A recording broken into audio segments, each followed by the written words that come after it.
Passport అనేది ప్రతి పర్సన్కి ఒక ఐడెంటిటీ లాగా ఉంటుంది కదా. కొంతమందికి అయితే ఇంకా కంపల్సరీ మనం అబ్రాడ్ వెళ్ళాలంటే ఖచ్చితంగా పాస్పోర్ట్ కావాలి. 9 కోట్లకు పైగా ఈ పాస్పోర్ట్ ఉన్న పీపుల్లో ఇంకా దీన్ని ఎలా పెంచాలనుకుంటున్నారు? మీరు అన్నట్టండి, పాస్పోర్ట్ ఐడి డాక్యుమెంట్ కంటే it's a travel document. So ఇప్పుడు ఆబ్వియస్లీ ఇండియా బార్డర్స్ దాటి బయటకు వెళ్ళాలంటే వాళ్ళకి పాస్పోర్ట్ కావాలి. ఇంతకుముందు ఎలా ఉండేదంటే ఉద్యోగ రీత్యా కోసమో లేదా చదువు కోసమో చాలామంది బయటకు వెళ్ళేవాళ్ళు. ఇప్పుడు మన స్పెండింగ్ కెపాసిటీ కూడా పెరిగింది అండ్ చాలామంది టూరిజం కోసం బయటకు వెళ్ళాలనుకుంటారు, లేకపోతే జస్ట్ ఆ ప్లేసెస్ చూడడానికి, లేదా మా అబ్బాయో అమ్మాయో అక్కడ అబ్రాడ్లో ఉన్నారు సో వాళ్ళు ఎలా ఉన్నారో చూడడానికి, ఇలా యూనో స్పెండింగ్ కెపాసిటీ పెరిగింది అండ్ అవసరాల కొద్దీ కూడా చాలామంది వెళ్తున్నారు.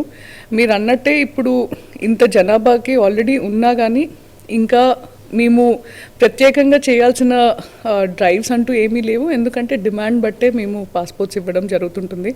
అండ్ ఇందాక చెప్పినట్టే రోజుకి మేము 4500 పాస్పోర్ట్ అప్లికేషన్స్ ప్రాసెస్ చేస్తున్నా మన సైకిల్ ఇంకా కొన్ని చోట్ల 7 రోజుల్లో అపాయింట్మెంట్స్ దొరకడము, అంటే మేము ఎన్ని అపాయింట్మెంట్స్ పెంచినా అంత తీసుకోవడానికి ప్రజలు అక్కడ ఉన్నారు.